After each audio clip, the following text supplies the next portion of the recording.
पति पत्नी कहानी। उस रात मैं देर से घर पहुंचा। मेरी पत्नी ने खाना लगाया। मैंने उससे कहा कि मुझे उससे कुछ कहना है। वो बिना बोले चुपचाप सामने बैठ गई। वह उदास लग रही थी। उसने कुछ नहीं पूछा। मैंने उसे कहा कि मैं उससे तलाक लेना चाहता हूँ। वह थोड़ी घबराई और बोली कि आखिर क्यों? मैंने कहा कि ऐसा ड्रामा मत करो कि तुम्हें कुछ पता ही नहीं, हम दोनों की नहीं बनने वाली। उसने कहा, अच्छा, तुम आज यह बात मुझे बता रहे हो कि बनेगी नहीं, शादी के 10 साल बाद? मैं गुस्से में उसे बताया कि हाँ, और वो इसलिए कि मैं अपने ऑफिस में जोना नाम की लड़की से शादी करूँगा। वह चुप हो गई और फिर मैं अपने कमरे में सोने चला गया। मैं सुबह उठा तो देखा वह तभी वहीं बैठी थी।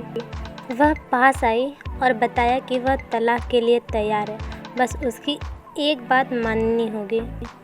मैं बहुत खुश हुआ। बदले में मैं कोई भी बात मानने को तैयार था। उसने कहा कि उसे कोई पैसा या खर्चा नहीं चाहिए और वह 1 महीने में तलाक ले लेगी। बस तलाक लेने तक ऑफिस निकलते टाइम उसे रोज़ गोदी में उठाकर बेडरूम से मेन गेट तक छोड़ना होगा। मैंने सोचा ये मूर्ख है। खैर, तलाक मुफ्त में मिल रहा था, मुझे सब मंजूर था। ऑफिस जाकर मैंने जोना को ये बात बताई। हम बेचारी पत्नी की मूर्खता पर बहुत हंसे। जब मैंने उसे पहले दिन उठाया तो यह उसका अजीब सा अनाड़ीपन लगा। हमारा बच्चा हमें इस तरह देखकर तालियां बजाने लगा। उसने अपनी आंखें बंद की और धीरे से मेरे कान में कहा, मेरे बच्चे को हमारे तलाक के बारे में मत बताना। दूसरे दिन उसने अपना सिर मेरी छाती से लगाया। मैंने काफ़ी सालों बाद उसकी खुशबू महसूस की। मैंने कई सालों से उसके चेहरे को गौर से नहीं देखा था। वह मुरझाई हुई और थकी हुई सी लग रही थी। 10 सालों का असर सच में उस पर दिख रहा था।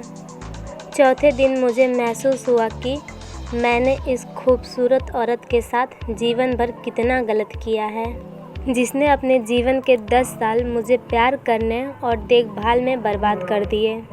5वें दिन मुझे उससे आत्मिक लगाव और दया महसूस हुई और महसूस हुआ कि वह हर दिन दुबली और कमज़ोर हो रही है।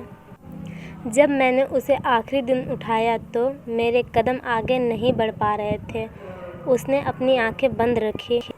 मैं अपनी कार से सीधा जोना के पास भागता हुआ पहुंचा।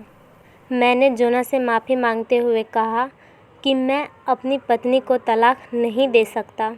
मैंने अपनी पत्नी पर कभी ध्यान नहीं दिया, कभी प्यार नहीं दिया, जिससे हमारा रिश्ता ख़राब रहा। मैं अपने परिवार पर ध्यान देना चाहता हूँ और तुमसे प्यार नहीं कर सकता। जोना ने मेरे मुंह पर जोरदार तमाचा मारा और खूब बुरा भला कहा। आज मैं अपनी पत्नी के लिए फूलों का गुलदस्ता लेकर घर पहुंचा। वह बेड पर पड़ी थी और मर चुकी थी।